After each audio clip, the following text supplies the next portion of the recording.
Hello, Katrina. Thank you for joining us. My pleasure. So let's jump right into this.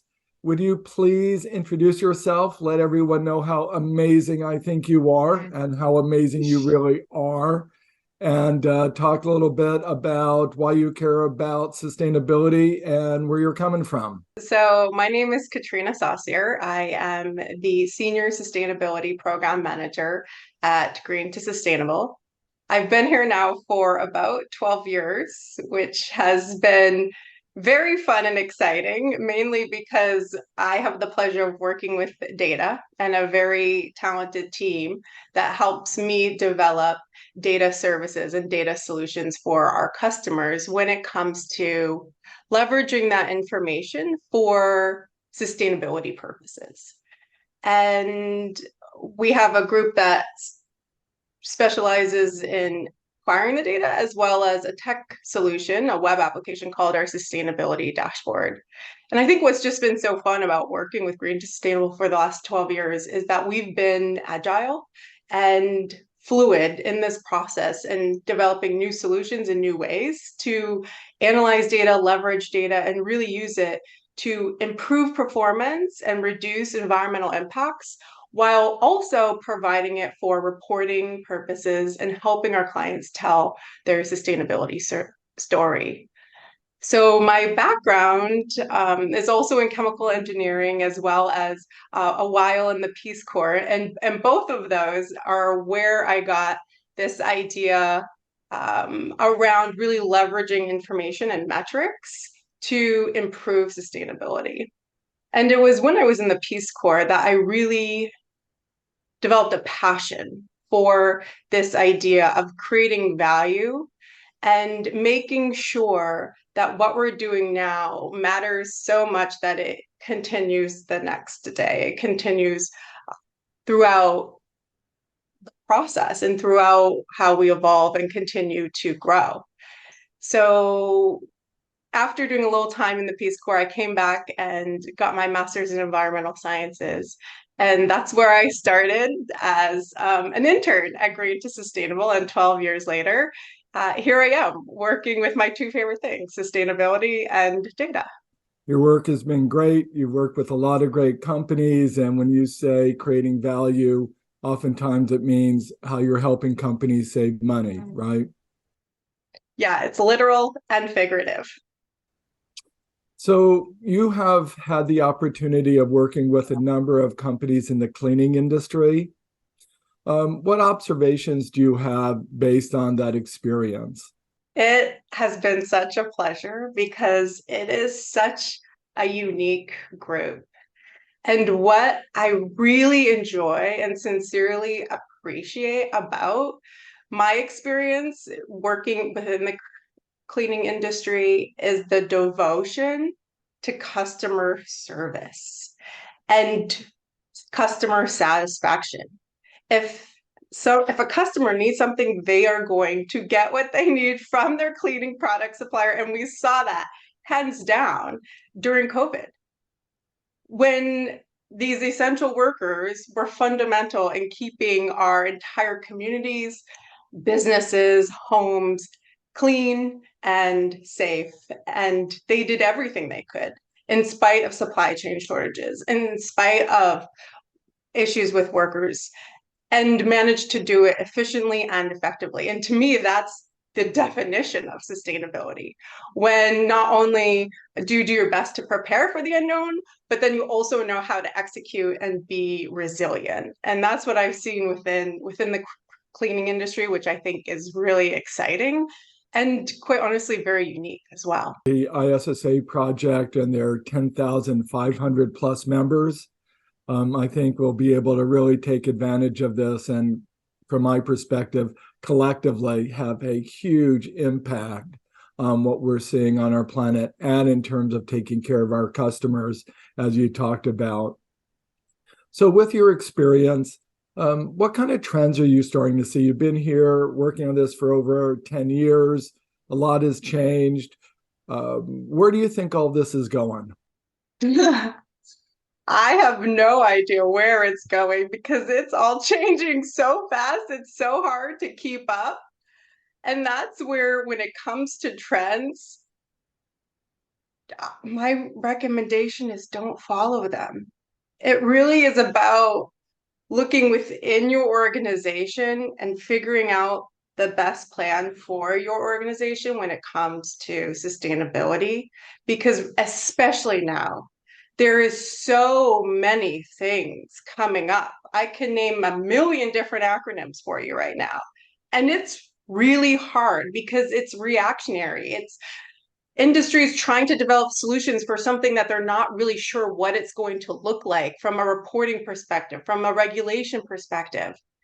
And so for me, when it's coming to trends and following them, I say just stop and do you. Look within your organization and figure out how you consider financial sustainability, environmental sustainability, social sustainability, governance sustainability, because that's how you'll be prepared for whatever comes your way and how you can ensure your future, which is what sustainability is about. And then also letting your clients know, because I think that's what the cleaning industry is facing right now, is reporting to their customers, because their customers want to know. They want to have a sustainable supply chain. They want to know they have a partner that's thinking about these issues, that's considering these issues, that's acting on these issues.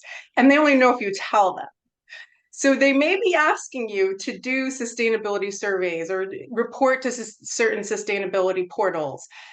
And that may be something you choose to do or choose not to, but the key thing is you communicate with your customers so they know they have a partner that is paying attention, who is working on these issues.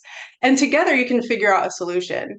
In my 12 years, I have never seen a customer that has stopped using a supplier if they are properly communicating their issues, how they're solving them, and what they're doing to truly consider all aspects within sustainability.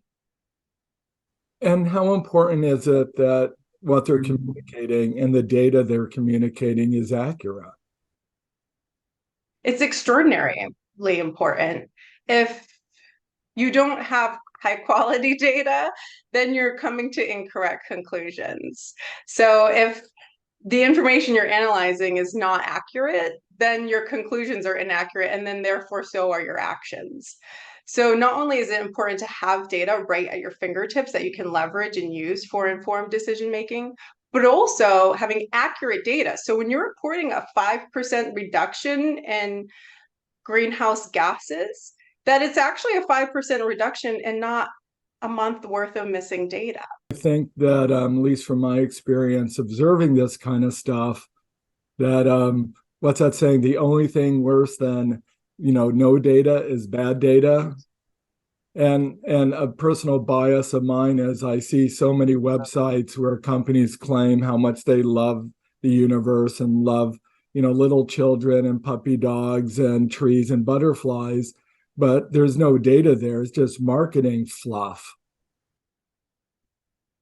I completely agree. What I like to say is, in all honesty, I think this industry, I think our clients, I think the general public has educated themselves enough that they are sick of the photoshopped version of sustainability. They don't want PR stunts. They want percent reduction on impacts. They want to see that you have actual data that is accurate. And when you articulate it, it's one number: reduction. I have reduced my impacts on the environment. Greenhouse gas calculations are a great way to quantify many different contributing factors to understand how you're reducing your impacts. But then there's also other values like water and waste diversion. So there's many different values you can use to help articulate your performance. And quite honestly, it doesn't need to be a 60-page sustainability report. It can be as simple as you do for your financial reports to show how you are financially sustainable. You can sum it up in one page if you just remove all those perfect photoshopped images and just talk about performance. That is great advice. Thank you, Katrina. So from your experience, what advice do you have for companies that are just getting started? it can feel overwhelming. Just pick one thing. It just starts with one thing. And I think that's what I think is exciting about sustainability as well, is that it can be anything. It's just about finding something that is improvement, that is getting better, that is not accepting the status quo. It's about innovation. It's about optimization. It's about being prepared and understanding how the risks you have today can influence your future tomorrow, whether it's a PR risk or a pandemic risk. There's so many things that can happen, but how are you prepared and how are you resilient? And just think about it in that way, because it's not segmented. Your entire team, your entire organization should be working towards these issues. So start the conversation. Have each and every department think about optimization, innovation, risk management, resiliency, preparedness. And innately, you will be developing a sustainability program that is grassroots, that's from your people, formed within your organization. That's awesome. So last question. Any final thoughts or advice or anything else you'd like to share? I would like to share that words matter. I think I've been hearing a lot of glossy statements, a lot of overarching ideas, big words. And I really, really, really want people to start taking responsibility. I want organizations to start taking responsibility for what they say and how they're saying it, because words matter. And when you say something, it really needs to be genuine as well as authentic, so that you can show how this really impacts your organization, as well as that you're taking this serious and you're not doing the Photoshop version of sustainability. People see this, they know. We are becoming more and more educated around these issues. And maybe we don't know what GRI is or UN SDGs are, or all these other different acronyms, but we know when we can understand a statement and whether it's accurate or not, and to use that language appropriately so that you can articulate what your team is doing in a way that makes sense and is accountable. Katrina, thank you so much for spending some time with us. Thank you. And I appreciate all the efforts that you're making for the cleaning industry and for everyone else that you touch. You're awesome. Thank you again so much. My pleasure. Take care.